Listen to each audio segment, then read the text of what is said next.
Okay, good morning, everybody, and welcome to the August 27th, 2020 Board of Selectmen meeting. We only have another month for summer. Don't know where it went. But we will get started with today's agenda. I'm going to ask everybody to rise for the Pledge of Allegiance, but then to keep standing for a moment of silence. I pledge allegiance to the flag of the United States of America, to the republic for which it stands, one nation, under God, indivisible, with liberty and justice for all. Okay, thank you. Okay, I'd like everybody to just for a moment reflect on the passing of Jim Sandy, who was our former town planner from 1973 to 1995. Jim passed away on April 29th, and it was just brought to my attention the other day by a Greenwich resident. So we wanted to salute Jim and his service. He was very well thought of here in town and a good guy. And we send our condolences to his family. So I'd ask for a moment of silence now.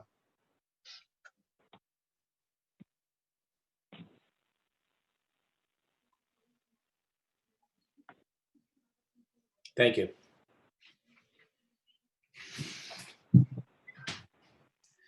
Okay, item number 2 is the approval of minutes of the Board of Selectmen meeting of April 13th. Is there a motion to approve? Yes, Lauren Rabin motions to approve our Board of Selectmen meeting minutes from August 13th, 2020. Jill Oberlander, I'll second that.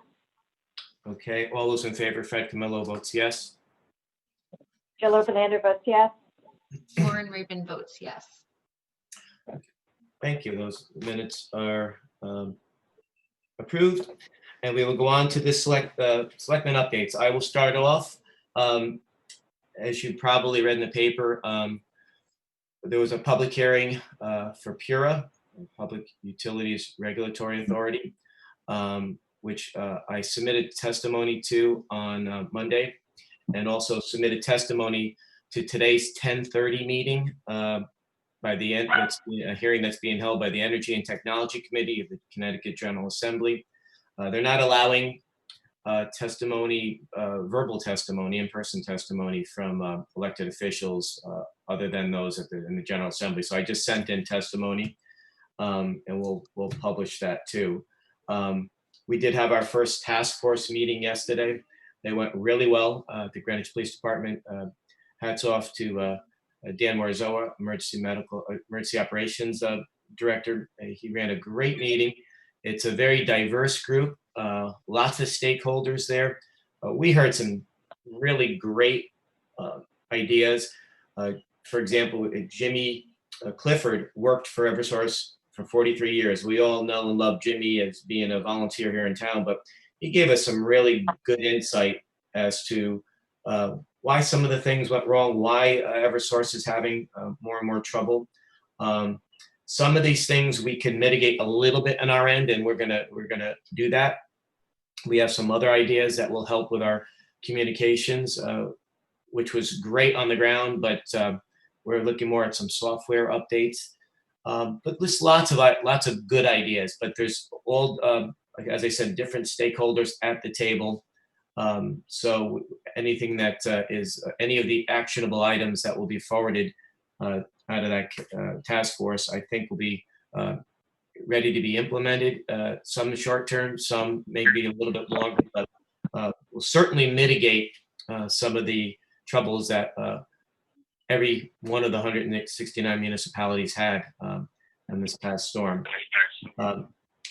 The Waterfront Committee will be finally starting up. We're going to be meeting with department heads tomorrow. Peter Tessie, former First Selectman, will be leading that effort.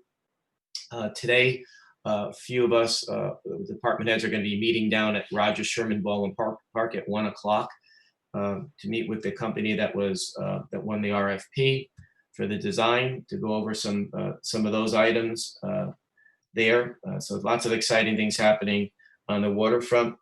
And you know what's happening on the Avenue. So lots of good things going there. The Reimagine Committee We'll be meeting also tomorrow to go over some things and hopefully start a fundraising effort to help beautify and enhance what is becoming a really great attraction down there on the avenue and off of the avenue.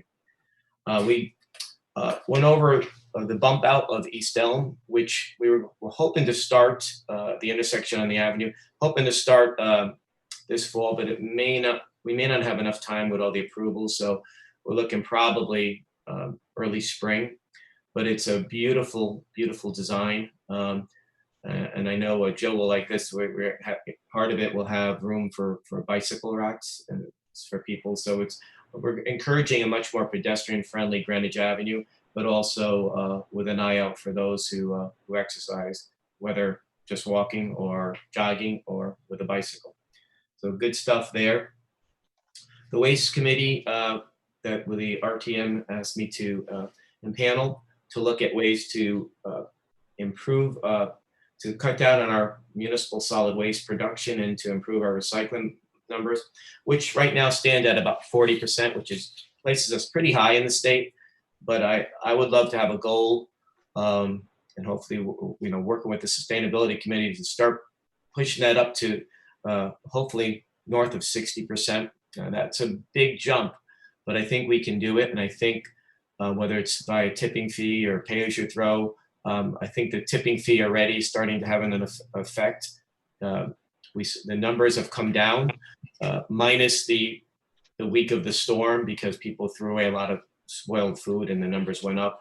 But before that, we started to see a decrease because people are now looking at separating more because they don't want to pay for the cost of the municipal solid waste. So it's having the desired effect. Certainly there's other things we can do, and that's why this committee, which will be chaired by Mike Basham and Cheryl Moss, two advocates on different sides of the last debate. But we're also looking at any other ideas that the committee may come up with in the next year or so. So that should be starting hopefully next week. The Citizens Review Panel that we talked about starting here in town. Ben and I are going, and Blaze are going over the final iterations of that and how we want that implemented.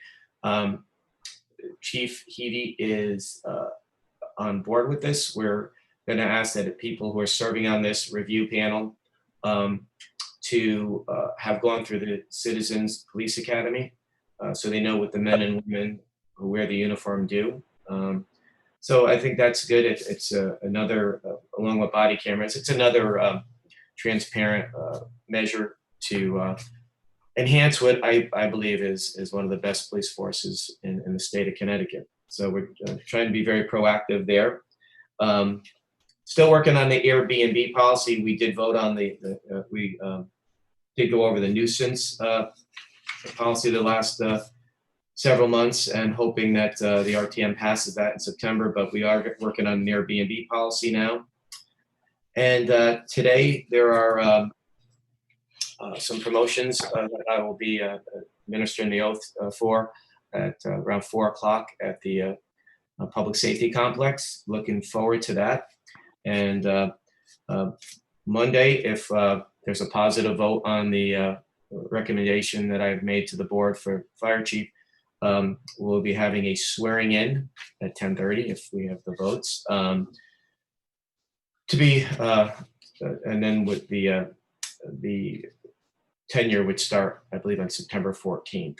So all good stuff with that. And just want to, before I turn it over to, I'm looking at Lauren there. Before I turn it over to Lauren for her updates, just a quick word. There's supposed to be some severe weather on the way this afternoon, so please be careful if you're out and about. Thank you, and Lauren, all yours. Thanks, Fred.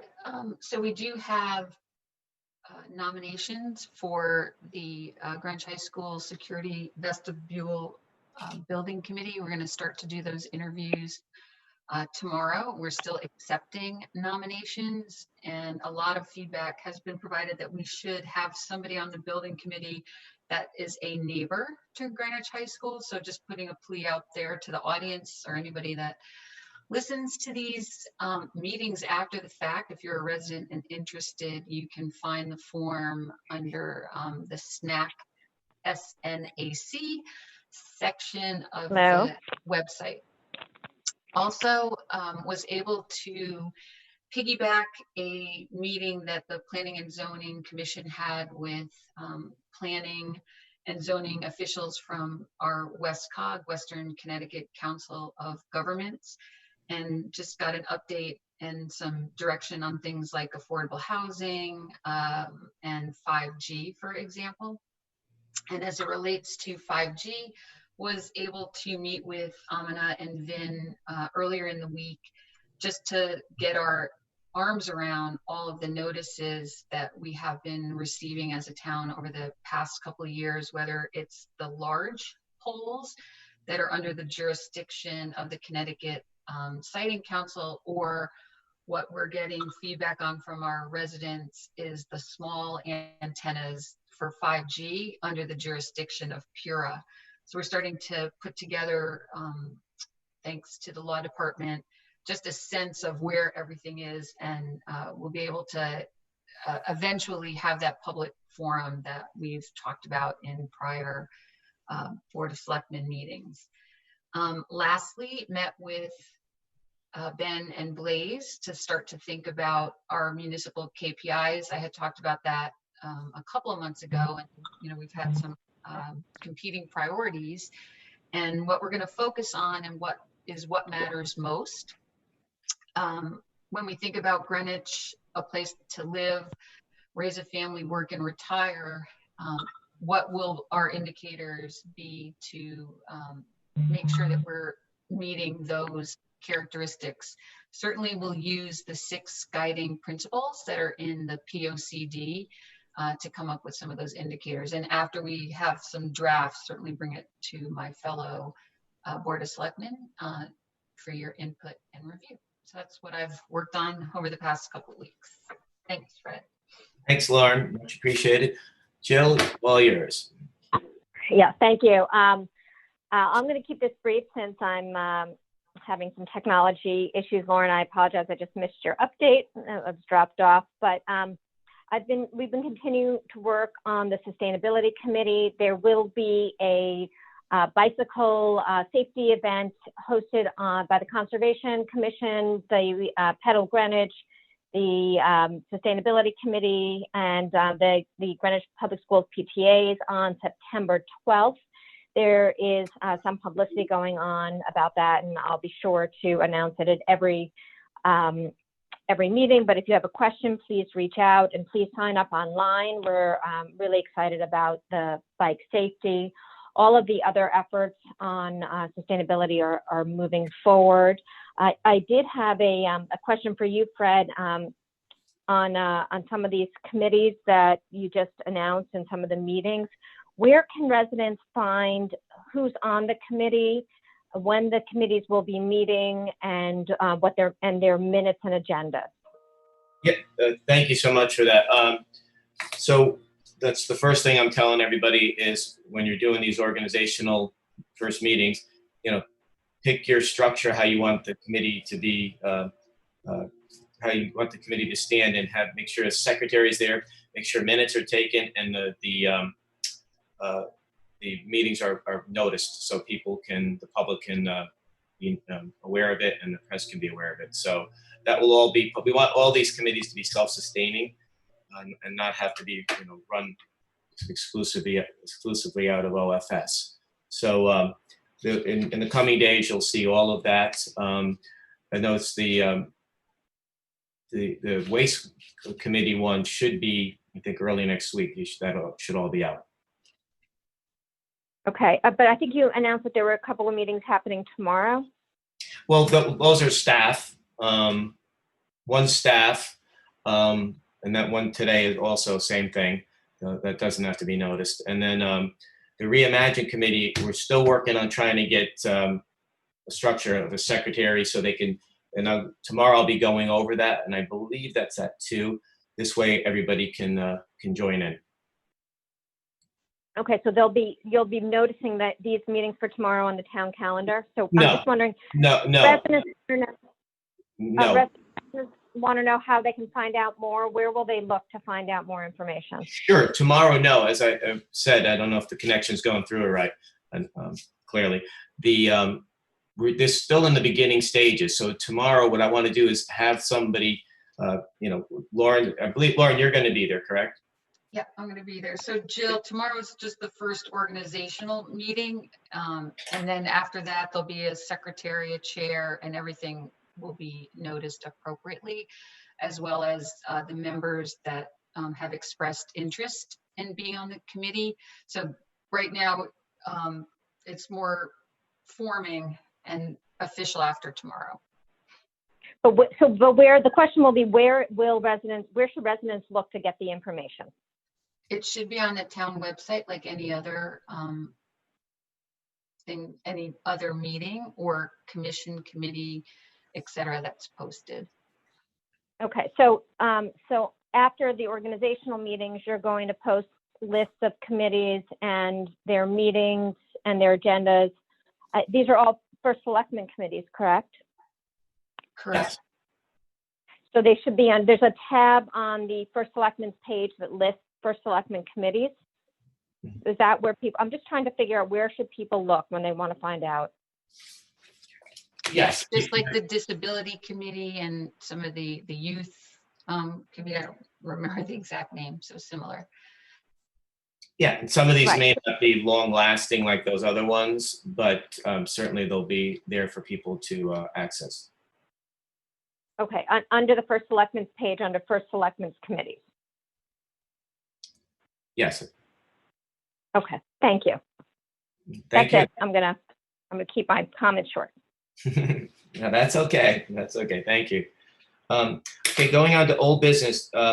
Liz Ecker is listed to come on here, but I know she's in Buffalo today, and she really just wanted. I don't know if Liz is on here right now, but she hasn't had a chance to reach out to the BNA, Byron Neighborhood Association, yet to see if there are any other roads that the folks in the district, District 3 would like to have at least considered to have a residential parking permit program, like we have on on Church Street West and a few other places. So we didn't want to do it piecemeal, and I know it's going to take a little bit of time, but Liz just wanted clarification on something, and I think I may have seen her on here.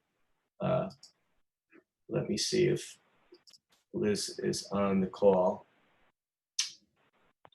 I did see her before. She is on. She needs to unmute. Hi, guys. Can you hear? Oh, can you hear me? Hi, Liz. Yes, we can. Hey, direct from Buffalo. Hi, guys. All right. Yeah, hi. I didn't realize I'd be speaking, but basically I was just looking for clarification of the parking ordinance 14-33. And I don't know if I'm reading it wrong. I'm not an attorney, but it says, basically we have these laws: no parking within 5 feet of a driveway, no parking within 25 feet of a crosswalk. But then it says, no such provisions shall be effective unless such signs or markings are in place at the time of the alleged offense. So in my mind, it seems to me that even if parking tickets were issued for doing this, they're useless. Well, I know when we did this in, 15 years ago in Byram on Church Street West, signs did go up and tickets did go out because I got one, maybe two. So they do work, but the parking service is a little concerned. They want to make sure people really want it and it's really needed. So I think what you're doing is a great service to see what other roads in the district there are, want to be at least included in the discussion of whether or not it's warranted. So, but they do. Fred, excuse me one sec. I'm not talking about the parking permit program at this point. I'm just trying to get some information because I know we've kind of tabled this for the BNA to discuss, but I just want to have clear understanding of the current law as far as parking in crosswalks in Greenwich. So like I said, it's on the books that no one is allowed to park within 25 feet of a crosswalk. And then when you get to section 14-33, it said unless there are signs clearly indicating this, that there's no provision that shall be effective unless there are signs there. And none of our, well, I'd say not none, but 80% maybe of our crosswalks don't have signs saying don't park within 25 feet. Okay, I don't see it. Thank you, Liz. I don't see Mark Marino, Deputy Chief Marino on the call, so I will circle back with him on that. Okay, I did meet with him 2 days ago. He was very nice and has agreed to put some signs up near the new Leb School intersection. But, you know, I really think that we really need a clear understanding of this section 14-33 because, you know, any kid that's 16 years old and takes his driving test in the state of Connecticut knows that you can't park within 25 feet of a crosswalk. But if there's no enforcement of that in Greenwich, we're going to have a problem. Okay, no, thank you so much. We'll get clarification on that for I you. appreciate that. Thank you, guys. Thank you. Safe travels. Thank you. Thank you. Okay. Before we move on to item B, any questions from anybody? Okay. If not, Old Stone Bridge Road speeding issue. Is Carl Higby on the call? I don't see him on there. Okay. I don't know. Since the parking services is not on this, we'll skip over this and I'll circle back with them offline. There's not a whole lot that can be done there, but there are some ideas. So I'll circle back with both Carl and parking services on that.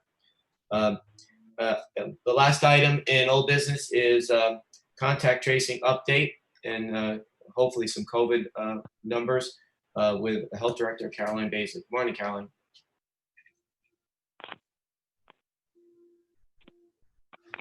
You have to unmute.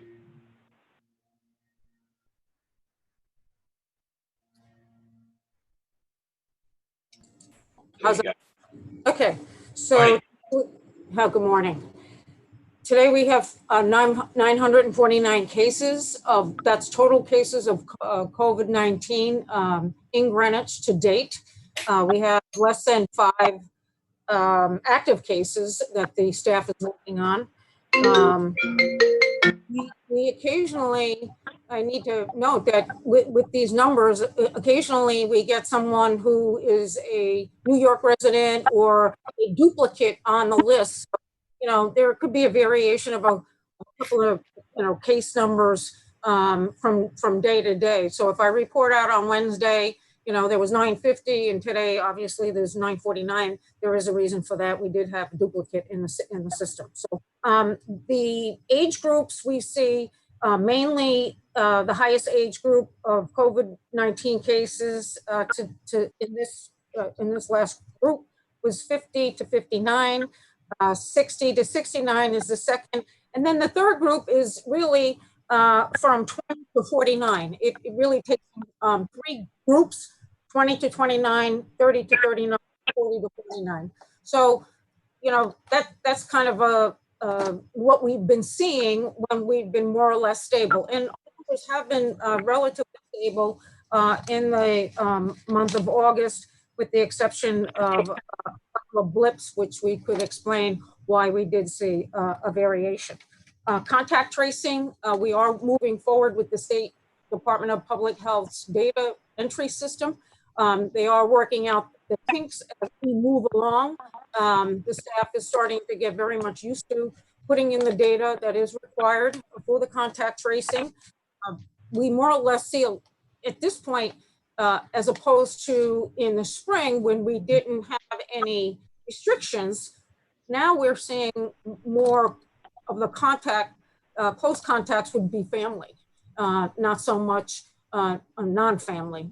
Occasionally you get a boyfriend or girlfriend or that kind of thing, or a friend, but we're seeing more of the family as close contacts, which we obviously saw in the spring, but we saw a lot of non-family members because there were no restrictions in the community. Also, we have a list of convenient to Greenwich COVID-19 testing locations up on our webpage. these testing locations are not exclusive, but they are convenient to Greenwich. There's a lot of testing locations in the state of Connecticut, but these are close, so you can go on there and figure out how, where you want to go and how it meets your needs in terms of your insurance and so on and so forth. So that really is the update. We're preparing for possibly more cases, influx of cases in the fall as the weather gets cooler and the humidity starts to drop. We are, working on that and kind of refining some of the things that we need to put in place, working with our MRC members. And of course, we are working on our annual influenza clinics as well. But that's the update. Okay, thank you very much, Caroline. Any questions for Caroline? Okay, thank you. Seeing none, we will move on to new business. Fred, sorry, I was muted. This is Jill. Okay. Caroline, can you just talk a little bit about the family centers, health center and the testing protocol that they're doing there? I know you have direction to testing protocols on the website, but maybe some residents would like a little bit more about the family centers option. I really don't know what their options are. We just posted what's available to them. I know that there is someone who's running that program over there that could answer that question. There is a director of the family health services, the actual clinic itself, that could probably answer that question a little bit better. But they are over there, I think, Tuesdays and Thursdays, and the information is available for contact to the facility on the webpage. Okay, thank you. Sorry about that. Okay, thank you. We'll go on to new business. The first item on the agenda is the Greenwich Preservation Trust donations for emergency repairs to the Thomas Lyon House. And we have, I believe, Paul Pugliese and Joe Siciliano Here. and Joe Comboy. Yes. Okay, thank you so much. We'll let, who wants to lead off with this? I think I will start. Thank you. It's Paul Pugliese. Thank you for allowing me to speak before you today. I'd like to give you a brief history about how we've gotten to this point. The Thomas Lyon House is the oldest unaltered colonial home in Greenwich. And the Greenwich Preservation Trust was actually formed during the Lash administration in order to prevent the demolition of the Thomas Lyon House. Since then, it's been one of our missions, in addition to preservation education, to try to restore the Thomas Lyon House.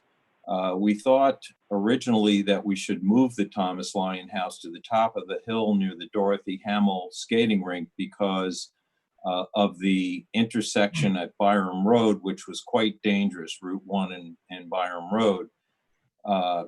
And there was limited availability of parking in that location, which would be a detriment to any future use of the house. Since then, we have been doing major fundraising efforts to try to raise money to restore and move the house. We've obtained estimates of moving costs, which were quite expensive. And we had actually received approval from the Selectmen to pursue this effort. What's happened, besides major hurdles of the Great Recession and various other economic issues that has hampered fundraising for all nonprofits, I believe, we were moving forward to try to still relocate the house to the top of the hill. What happened was the Dorothy Hamill rink is antiquated and is going to be replaced.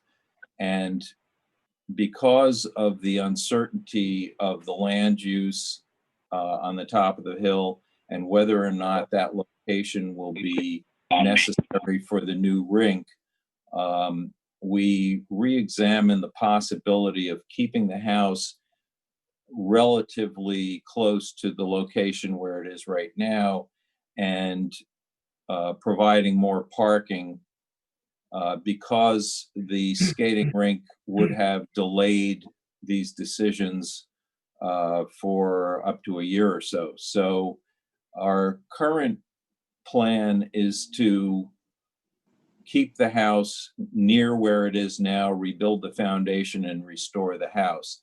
However, the house has been deteriorating in all these years since 2007 or so. And we now find ourselves in a position where, since we are not moving the house, it's no longer necessary to wait to do some remedial repairs to make sure that we still have something left to preserve when we do implement our full restoration program. So what we are doing right now, we have an immediate problem of water penetration into the house through flashing around the chimney and in the back corner of the house. And what we'd like to do is donate, the Greenwich Preservation Trust would like to donate $4,998 to the construction company that will redo the flashing behind the house. We've already made some efforts to redirect the water that was flowing from McKinney Terrace that was damaging the house by just extending a drainage pipe. But we now need to address some of the issues in the house before it deteriorates to the point of no return. The second donation, which will require RTM approval, is in the neighborhood of $26,000. And that we will continue this process of redirecting water away from the house and making the windows watertight and other dehumidification and other issues that are causing deterioration. So we're asking today for your approval to make the first donation, the smaller donation, to get the immediate repair of the chimney before winter sets in, and then we will take the other donation through the RTM to get approval to continue some other remediation efforts later on. Thank you. Thank you, Paul. Any questions for Paul? Jill? Hi, Paul. Thank you.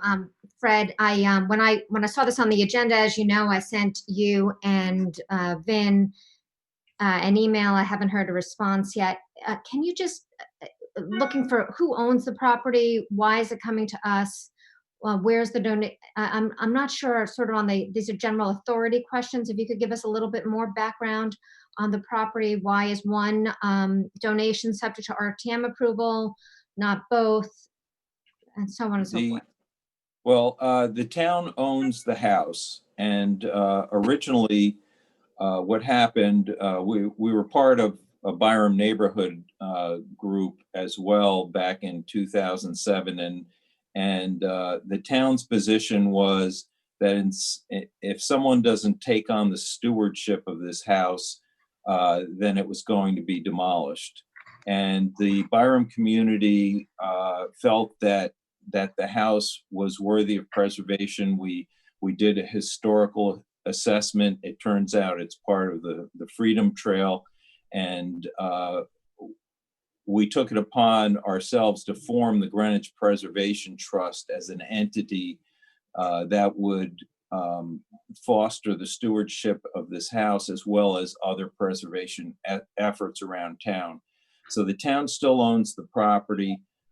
We are a nonprofit, and we're asking to make a donation in order to prevent further deterioration of the house.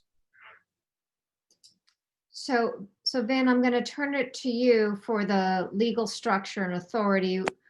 when you're saying the contract is running through which entity, who's supervising it, is there a documented agreement between, first of all, thank you to everyone in the Greenwich Preservation Trust for all the work that you're doing to preserve these buildings.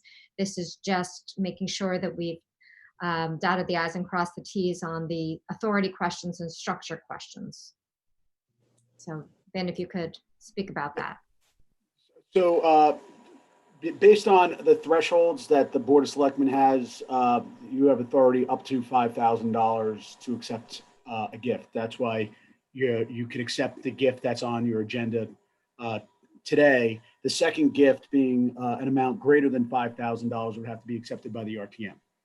So that is why that one will go to the RTM. With respect to the next step would be to work with I'm not sure if Mr. First Selectman, this is going to go through the DPW or not, but work with the agency of the town, provide appropriate approvals we might need to grant, whether it be a license to a third party to enter onto the town's property for purposes of addressing the remediation that needs to be done. There might be a contract that needs to be entered into, but I think what's before the body at the moment is the acceptance of the gift, not approval of the work. That's at least the way I was reading the agenda. And where's the provision on the Board of Selectmen acceptance of the gift? And it hasn't gone to the BET at all, correct? And why is?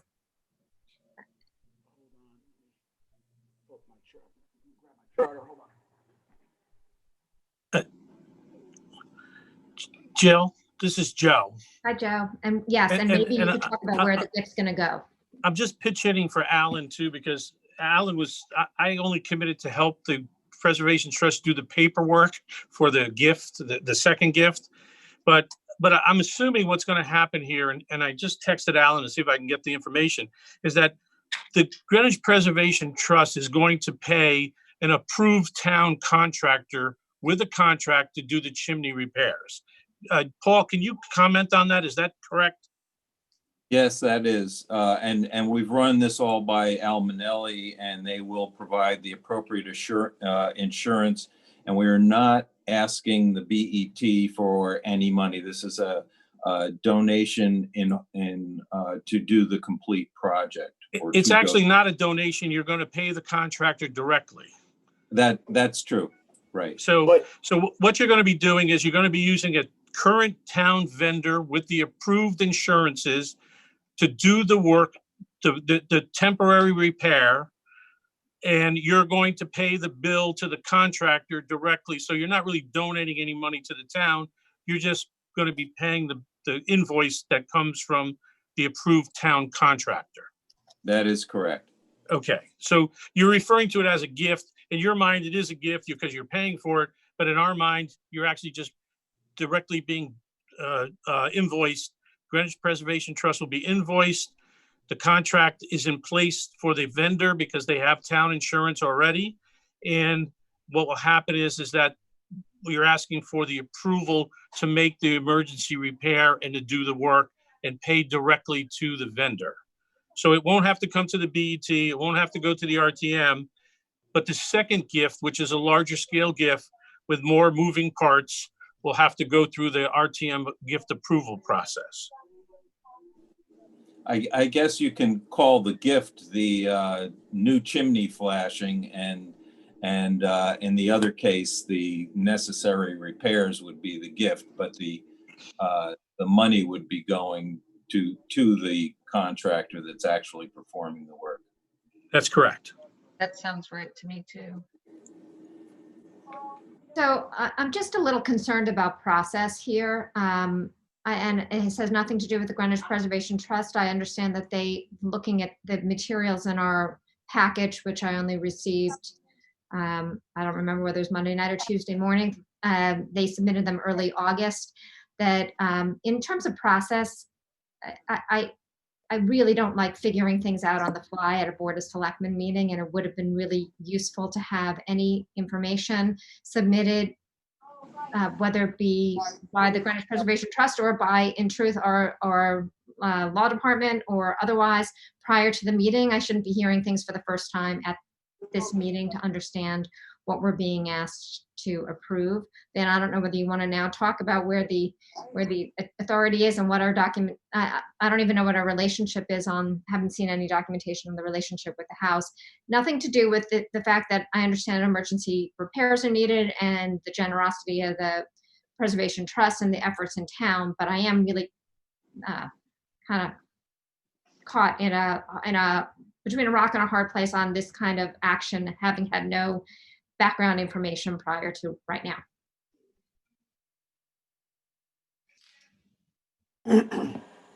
Well, first of all, I'll apologize for not getting back to you. I can't believe it's Thursday already. I just woke up and it was Monday. So, but that being said, because I do try to get back to you in advance of the meetings, so this is definitely something that I would have preferred to done offline. But we have a situation where, to my understanding, we have town property. It's a town-owned asset. And there is in need. It's a property that has a need of repair, a chimney flashing.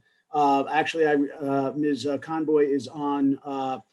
She had contacted me, I think maybe 2 months ago now, to identify this and talk about the what needed to be done. And I had reached out to the first selectman at that time, and we had discussed at that time if there was a gift to be made from a process, excuse me, from a process standpoint.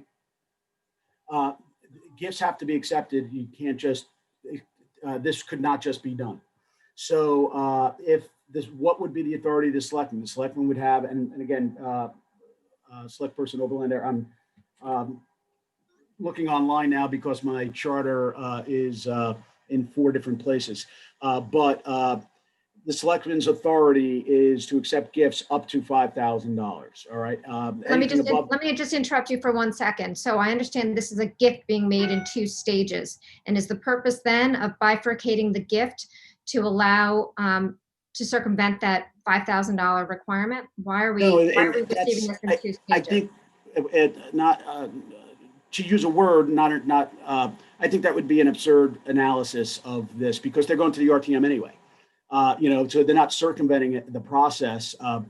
It's 2 different things. It's 2 different events. Projects. One is the flashing related to the chimney. That's one gift, and that's an emergency. The other is the gift that, or the work that is $29,000. They're going to the RTM.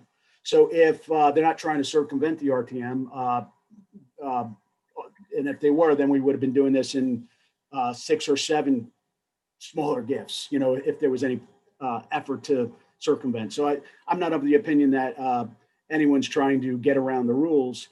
This is work that is in a sum that is less than $5,000 by a few dollars. You have that authority to accept that. And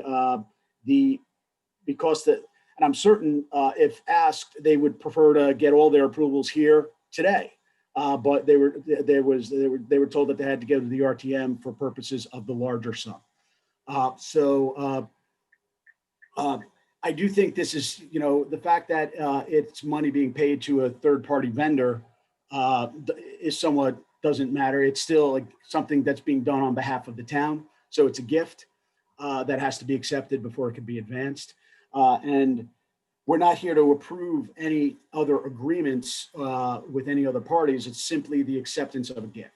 So, I can't speak to the exact work that needs to be done other than chimney flashing repair.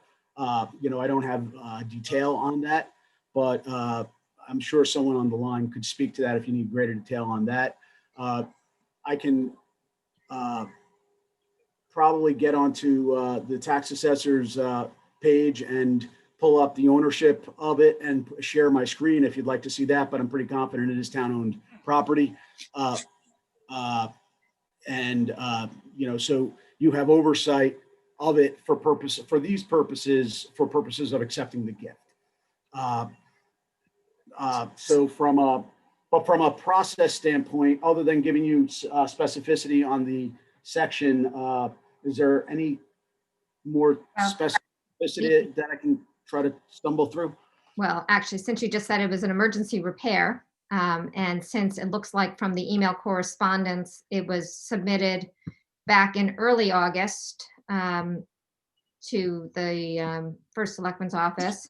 I guess now that we're at the end of August and we first got notice of it, I first got notice of it on the packet submit at Tuesday, 5:36 p.m. You know, some of these questions could have been resolved in between the period of time from August 3rd when it was initiated to August 25th when it was put on the agenda, and we wouldn't be having this conversation actually right now. So from a process standpoint, I would appreciate more than a day and a half to review materials and have questions answered so that we wouldn't be actually discussing it. The one person who did get back to me was Peter Mrynarski, who's our town controller. From being out of town, actually, he responded to let me know that he didn't think it was a town-owned property. So it is a question. I see the chair of the BET is on as an attendee, and I just want to make sure that he is aware that there's being a gift asked to be accepted by the Board of Selectmen and make sure he has no concerns. So with your request, with a request to you, Mr. Camillo, if you could recognize Mr. Mason. Good morning, everyone. And just to get his input and comment on this as well. Thank you, Joe. Mike, you're on. Good morning, Mike. You need He's to still, unmute. he's still muted. Thought I heard him.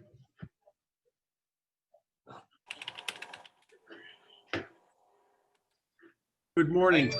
Morning, Mike.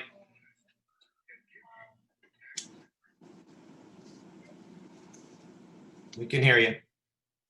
Mike, I don't know whether you've had a chance to look at the agenda for this morning or whether you have any comments. The item that's before the Board of Selectmen is acceptance of a gift. I now have to try to find the agenda in the amount of, anyone has it up in front of them. I'm having some technology issues today.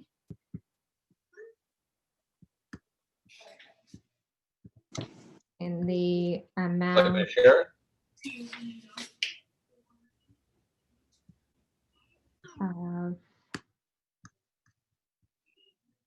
Anyone want to share how much? $4,998. $4,998. Yep. Okay, just below the threshold amount apparently for the Board of Selectmen acceptance to the Thomas, for repairs to the Thomas Lyon House, with the suggestion that there will be an additional set of repairs or gift submitted subsequently.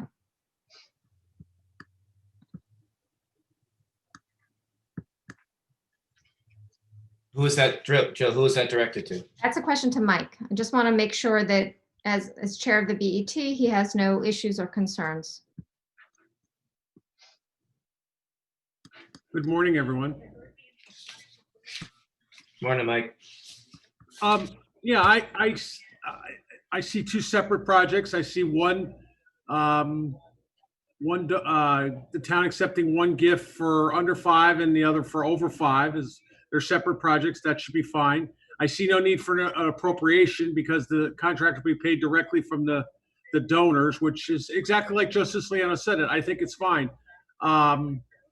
I'm always concerned with, things that get to a state of emergency. I get a little nervous with that. We should be trying to avoid that. But other than that, I tuned in this morning for this item just to hear about it, because in case the money was actually going to go through the town checkbook, then the BET would have to step in and create the appropriation for that. But as long as if we don't have that, this is a Board of Selectmen RTM issue as I see it. So thank you. Okay, thank you, Mike.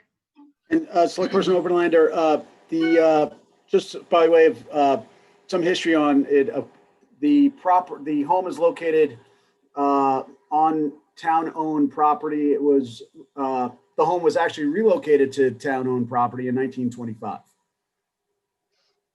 But so the property is owned by the town. The home is also owned by the town per Mr. Pugliese's comment. That's correct. That's the real estate is definitely the town's. The home is on the real estate, and the town owns the home as well. And do we have, I'm sorry, what, Lauren? I said we own the dwelling and the land. Yeah. Do we have any documented agreement with Greenwich Preservation Trust on restoration of town properties or support? With respect to this project specifically, or in general? Well, both in general and specifically. I have not been presented with any document to review. Okay. So I would. Oh, sorry. Go ahead, Joe. No, this is Paul.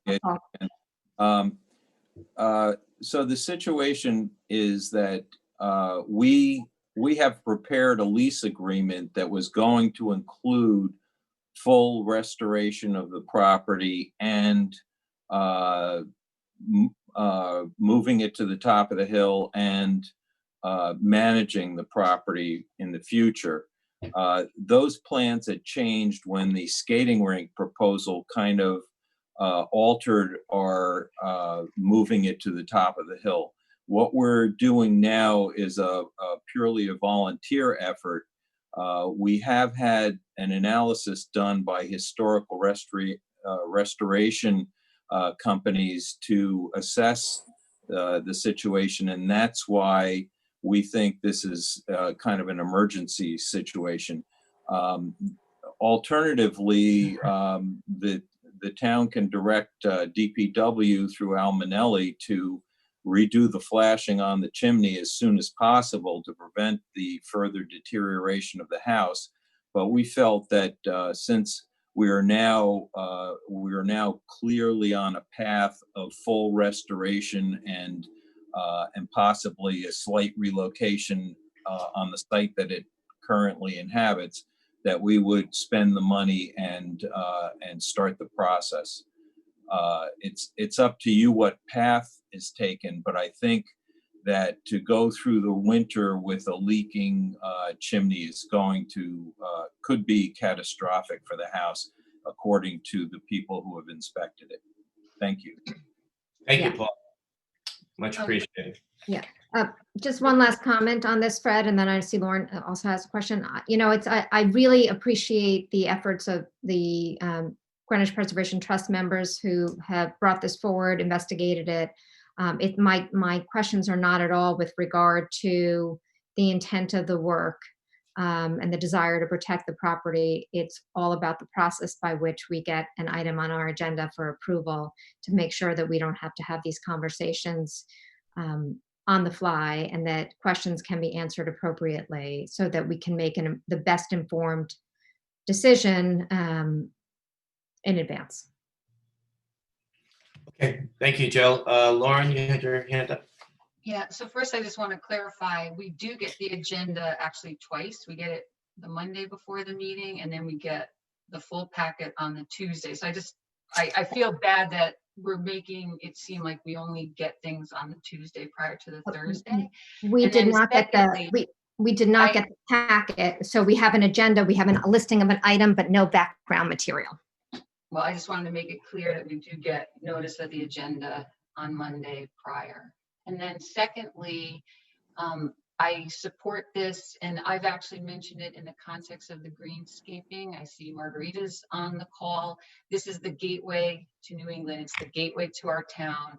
Having lived in Byram for 12 years, the house is in poor shape, and this is an emergency repair that desperately needs to get done. And it's a shame that it's been this long before we can, as a town, put our efforts and ideas around restoring this house. Thank you, Lauren. Much appreciated. Yes, it is an emergency, and I certainly support doing this, and we'll call for a vote. I do want to say, Jill, if you send an email and to me and you don't get a response, just call or text me and let me know. I probably text because my phone is acting crazy. And just a reminder, because we, as you know, if you're out all day at meetings and you get home and there's a couple hundred emails, it's hard to get back to everybody, but we try our best. So just always alert with a text and I'll get right back to you. Mr. First Selectman and Selectperson Overlander, I apologize. I had one of those weeks as well. I'm still trying to get through about 300 emails. I do see your email though, so I do want to acknowledge I did receive your email. Thank you for acknowledging it. You both received my emails. I'm happy to text you all the time when I send you an email, Fred, but careful what you ask for. So then you'll say, Trust me, get through all your texts. She will So follow through. She will follow through. Trust me. I'm absolutely okay with that. In fact, sometimes I need that just because if I'm not in the office all day, it's just a solution might be that if you know something's going to be put on a future agenda, that and I do take exception to Lauren's comment, even if we get an agenda on a Monday for a Thursday morning meeting, if we don't get the background, which that's effectively 2.5 days to go through materials. You don't get the backup material. If you know you're going to have something on an agenda, it doesn't hurt to give us a little bit more notice so that any questions can be resolved or information gathered. There's not a lot of time. And as we've seen today, some employees also have other commitments that they don't have to immediately rush to respond to a Board of Selectmen inquiry in a day before a meeting. So. Thank you. As I said, I'll repeat though, just shoot me a text if you don't get an email. I'm not in the office all day long and there's town business to do. And that's probably going to be that way for a long time. So just feel free to email, text a reminder. Okay. So all those in favor, is there a motion to accept this gift of, I don't have the number in front of me, from the Greenwich Preservation Trust? It's $4,998. Okay, I remember the 98. I don't know if there's any sense. Okay, thank you, Barb. Is there a motion to accept? So I'm just getting the right wording. So Lauren Raven motions to accept the gift from the Greenwich Preservation Trust for the emergency repairs to the Thomas Lyon House in the amount of $4,998. Was that it? Okay, thank you. Seeing, I will second that. All those in favor, Fred Camillo votes yes. Jill Oberlander votes yes, with exception to the process. I'll accept the gift. I'd like a better process in the future. Lauren Raven votes yes.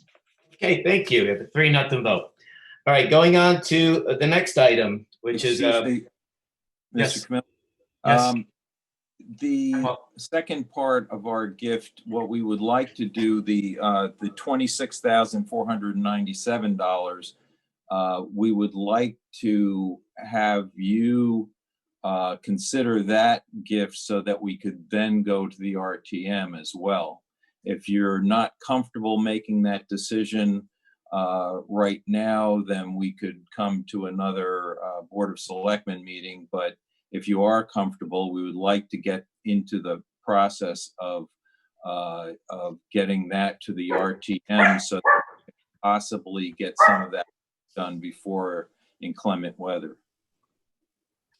Okay, I'm okay with it, but I have 2 other board members here and I'll open it up for discussion. Any concerns about sending this forward? Sorry, I had to let my companion out. I don't feel like I have enough information on this second phase or second gift, second project. I understand for purposes of this discussion that these are 2 separate projects. Otherwise, it would be circumventing the approval process. So I ask that we put we be given a little bit more time to understand exactly what they're asking for before we accept it. I think you can still put it on you can submit it for, I believe the date for the RTM submissions is either today or tomorrow. I think it's tomorrow. So it does not prevent the Greenwich Preservation Trust from requesting it being on the RTM agenda, although the Board of Selectmen wouldn't have voted on it as of, until our next meeting, which will be before the RTM meeting. Okay, Lauren? I think I'm on mute. Sorry, I have a couple of windows open myself. I'm comfortable with that the Preservation Trust can put it on the RTM agenda and give us until our next Board of Selectmen meeting so that Jill can get some of the background information. Okay. Paul, thank you. So yeah, you could get on that agenda, and certainly if you can get us some more material, we'll take it up at the next meeting, which I think is the 13th. Okay, great. Thank you very much. Thank you, Paul. Thank you, Joe. Thank you, Joe. Thank you. But thanks for all you do. Appreciate that. Okay.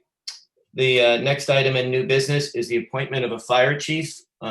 With the retirement of Chief Pete Szynski, we set out a national search, and we had about 40 applicants, I believe, and it was whittled down to 8 before it came to me and a committee that I convened, which included Town Administrator Ben Branyan, HR Director Mary Pepe, Acting Chief Bob Kick, and for the first time ever, we asked the union, which was represented by very ably by Matt Brooks, and a member to represent the volunteer ranks, which was again ably represented by Chief Dave Walko.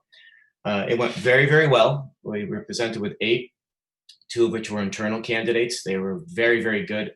All 8 were excellent candidates. In the last 5, which was the second round of interviews, any one of these guys could have done the job. But this is a big day for Greenwich. It's a really proud day for the department. And it's a proud day for all those family members and many, many friends of Joseph McHugh, whose name I will present to the Board of Selectmen for a vote to be the Greenwich Fire Department's next fire chief. With that, I'll open up for discussion.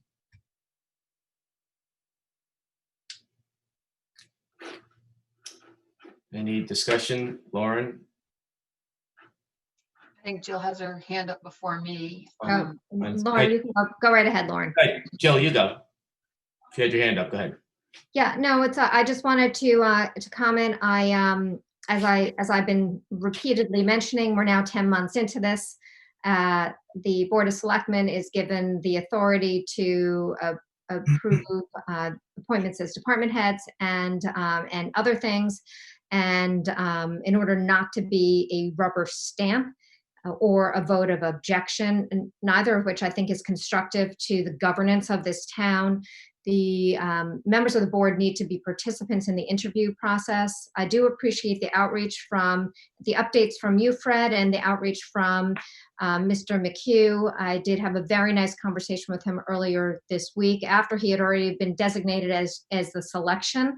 I did assure him that I will be a strong resource for him and for the department. I'm a big supporter of all of our first responders and the fire department in particular. But I cannot vote for this appointment, having not been part of the participation, part of the selection process. There's no foundation for me to determine whether he was the right person out of your pool of candidates, despite the assurances of the selection committee, which I hold in high esteem. As an individual, there's this position it should not be, it was not intended to be a rubber stamp, and I encourage a broadening of the selection process to give a real voice to the Board of Selectmen as a whole on this appointment and on other appointments that fall within our jurisdiction. I do want to come back to after the vote and just say a few words about Bob Kick, who I believe is also on the line. I was not allowed to vote for him, although I would have. I certainly have known him, so I could have voted for that appointment. However, I was not permitted to do that either. So now that's it, Fred. Thank you. Again, I don't want to get into a back and forth with you on this. This is a good moment. This is a moment for the police, fire department, for the town, and a great moment for the McHugh family. So I don't want to divert there. But the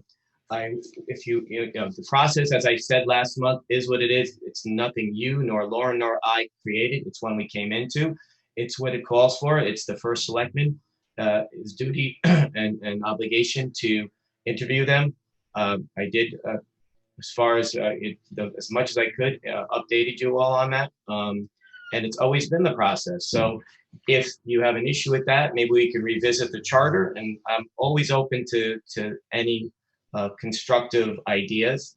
And I'm okay for the remainder of this term if you vote no on all these appointments. But right now, that's the way it's going to stay until at least this term. And then we could always look into, submitting something if that's what this board wants to do. But certainly today is about soon-to-be Chief Joe McHugh, I hope.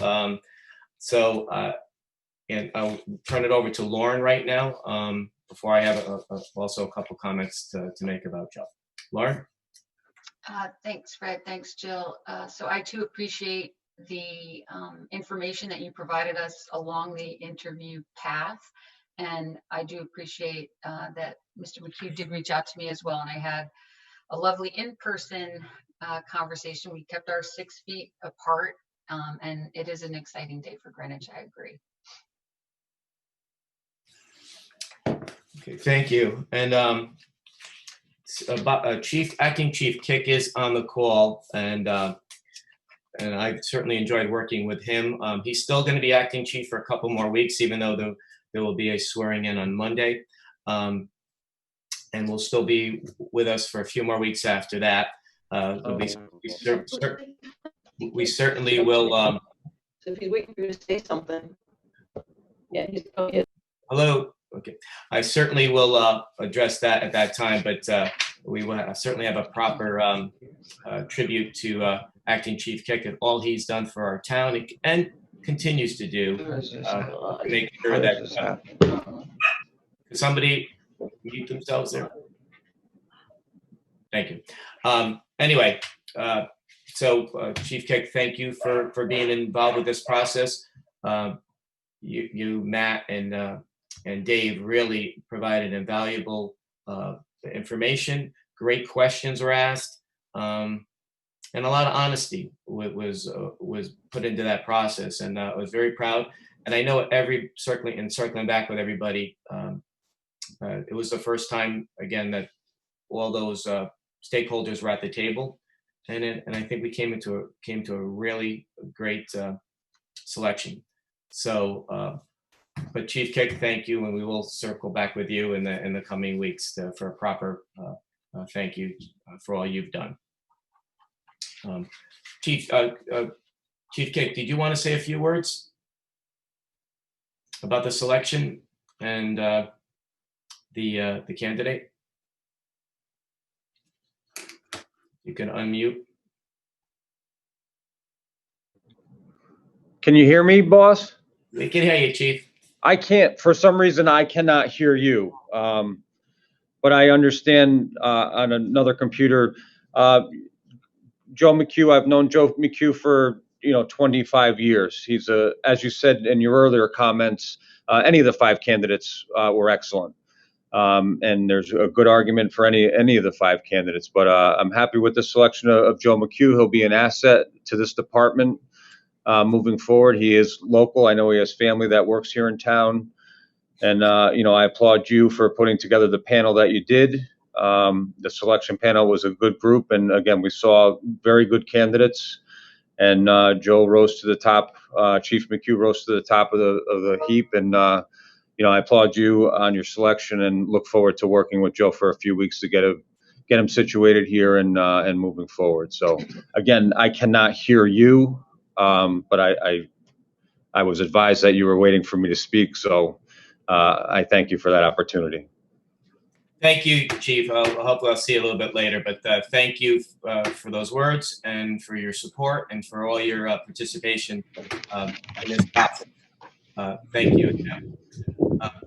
With that, is there any more, before we call for a vote, any more comments before I just say a final word on Joe? Let's see. I can't see anything. Okay, guess not. It looks like we have somebody in the audience that raised their hand, Carter Lee.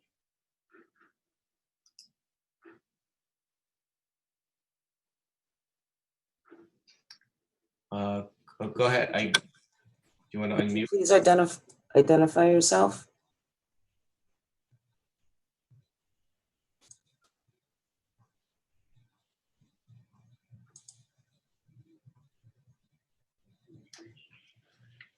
Okay, I see the hands down now. All right, we're gonna. So I just want to say a couple words. Joe McHugh was born here in Greenwich, or grew up here in Greenwich. Was a volunteer with Sound Beach for many years. His dad was a fireman here in Greenwich. He is a battalion chief in New York City. In the interview process, it was very clear that he has a love not only for the fire service, but for his hometown. And he came with such enthusiasm and with such a respect for both the career guys and the volunteers. And, everybody on the panel saw that. And just his enthusiasm and his great presence, I think is going to be infectious to everybody that comes in contact with him. I think he's going to bring what is, as Chief Kick would say, one of the best departments in the state of Connecticut is going to make it even better. To build on the great work that people like Chief Kick and Chief Szynski had established. So I think Joe is listening to this. I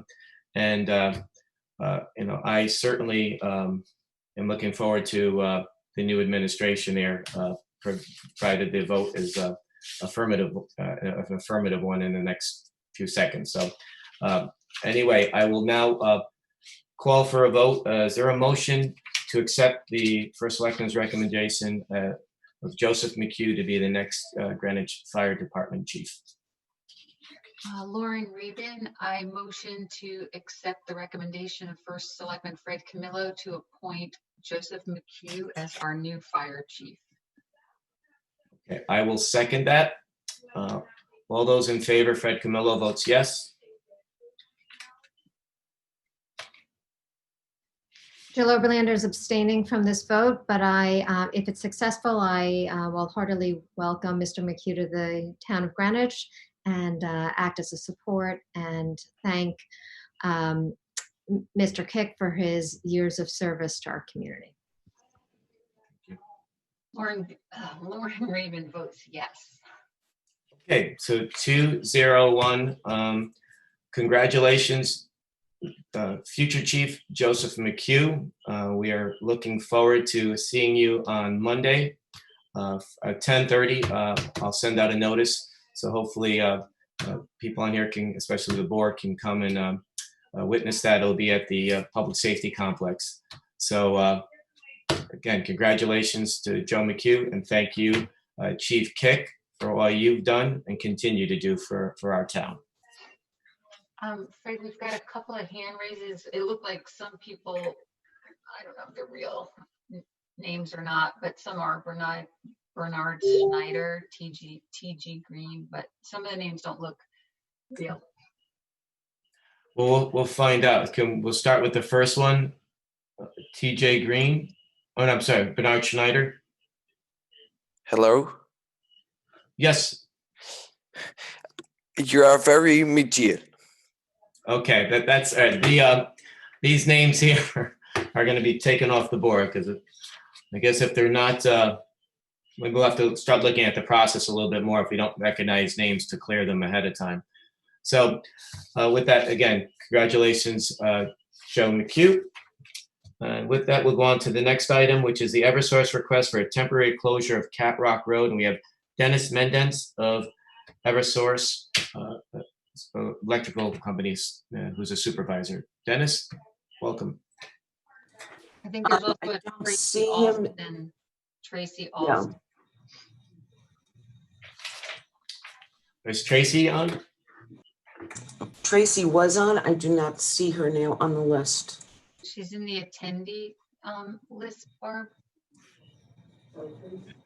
Oh, there she is. Got it. You can unmute.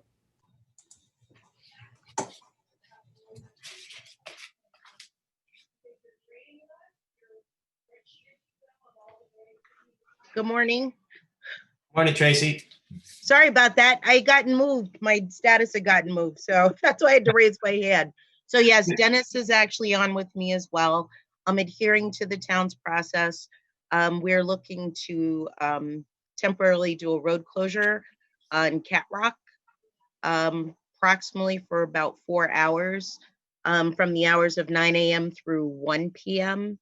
And this is needed to actually bring new service to a recently completed home at 81 Cat Rock Road.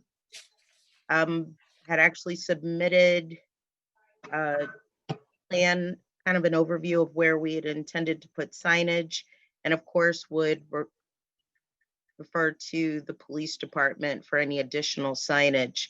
We're hoping to get this work done tomorrow with a rain date of 9/1 if everything looks copacetic. And if you have any questions of Dennis, who is actually one of our electric field supervisors, and he can answer any technical questions that you may have with regards to it. Thank you, Tracy. And all the residents have been in that area have been notified, correct?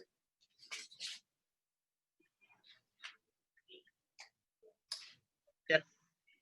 They have? I would hope. That's where I need Dennis on. Okay. Did he go empty?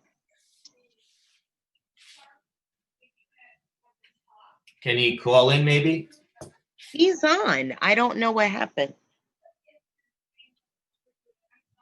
Dennis's last name.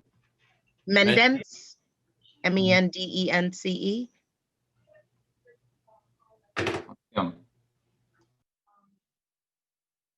No?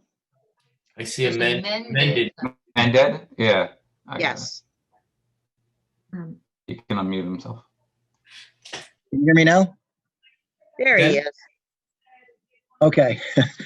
Yes, all the residents in the area have been advised of this project. The location on Cat Rock is a very, very narrow section. There's a guardrail, there's a wall across the street from the neighbor's property, and it prohibits us from staging our 2 trucks that have to work on the pole without having to close the road.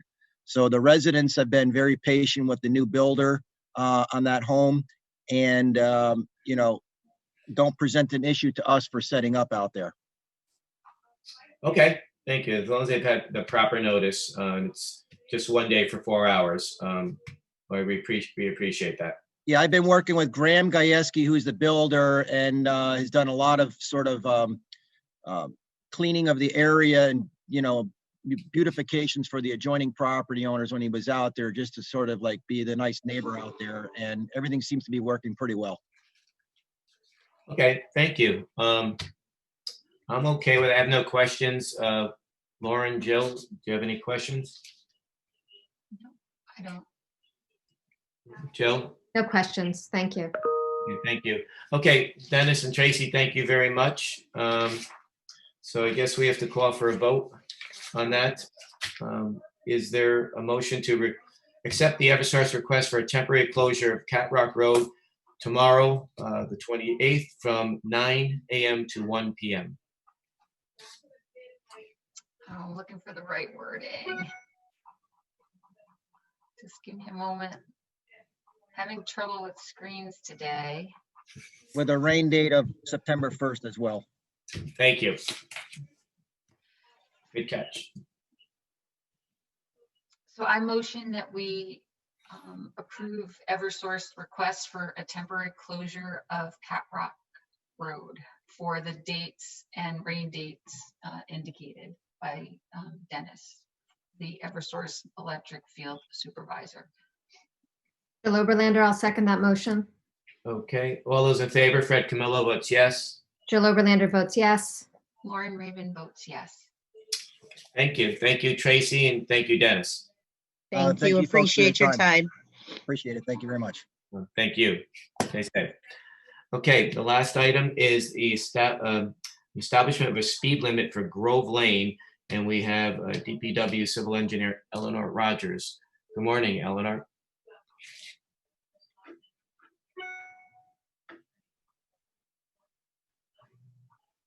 Good morning. Can you hear me? Yes, good morning. How are you? Good. So thank you for having us on the agenda this morning. My name's Eleanor Rogers. I'm with the Department of Public Works Engineering.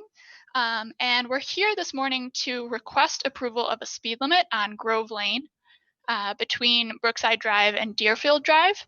I don't know if everyone's kind of familiar with the speed limit process. This might be new to you, and this is my first time running through it. So basically, we want to come to you first for approval, at which point we would then send documentation to the Office of State Traffic Administration, the state, and they would basically review that as well. And if approved, we could go ahead and add that additional speed limit to the town's ordinance, and also move forward with putting up signs so that people are aware of the established speed limit.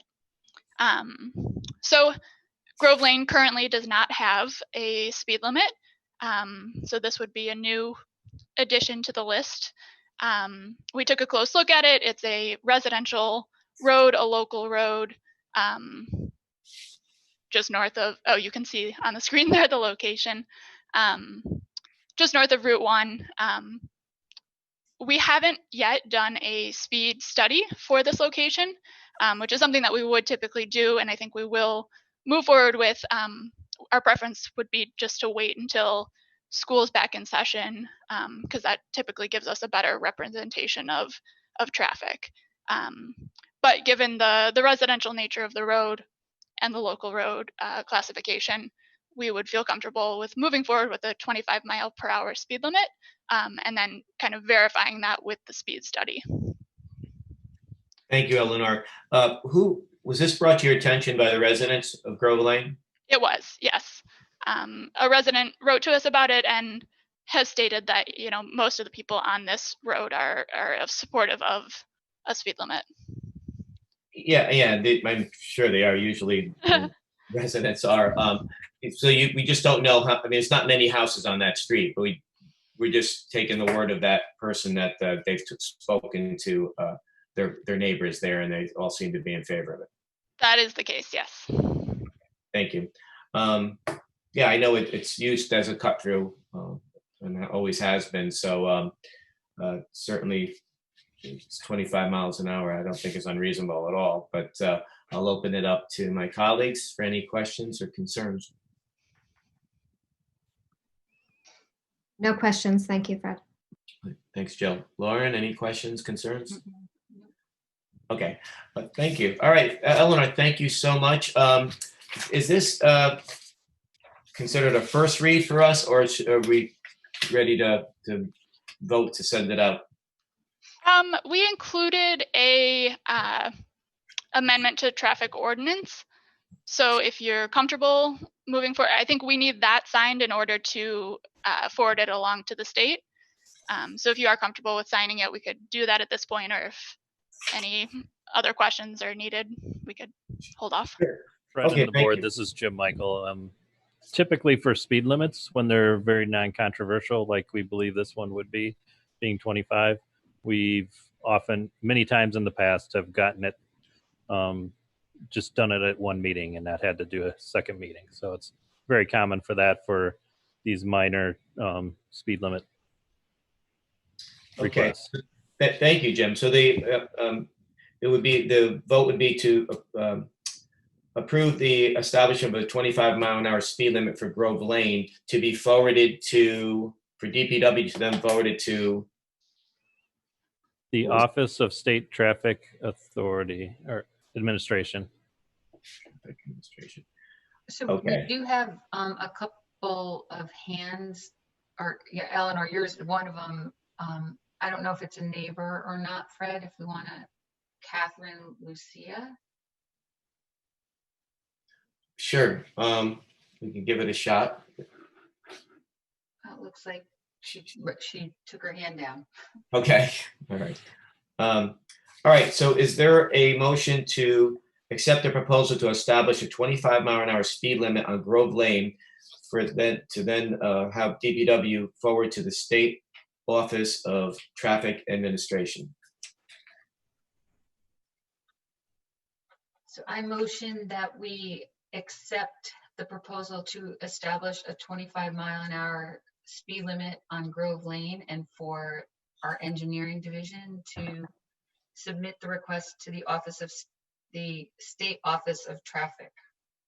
I don't know if I got that right. Traffic Administration. Traffic Administration, thank you. Okay. I'll second that motion, Jill Oberlander. Thank you, Jill. Okay, all those in favor, Fred Camillo votes yes. Jill Oberlander votes yes. Lauren Raven votes yes. Okay, thank you. Eleanor, thank you for bringing this to us, and Jim, thank you for your input. Thanks so much. Thank you. Okay, with that, I don't see any appointments, nominations, or executive session. So with that, please stay safe today, even with the weather supposedly turning a little nasty later on in the afternoon. Stay safe, and is there a motion to adjourn? Lauren Raven motions to adjourn our August 27th meeting at 11:38. Jill Oberlander, I'll second that motion. Thank you. All those in favor, Fred Camillo votes yes. Jill Oberlander votes yes. Lauren Raven votes yes. Thank you all. Appreciate it, and have a great day.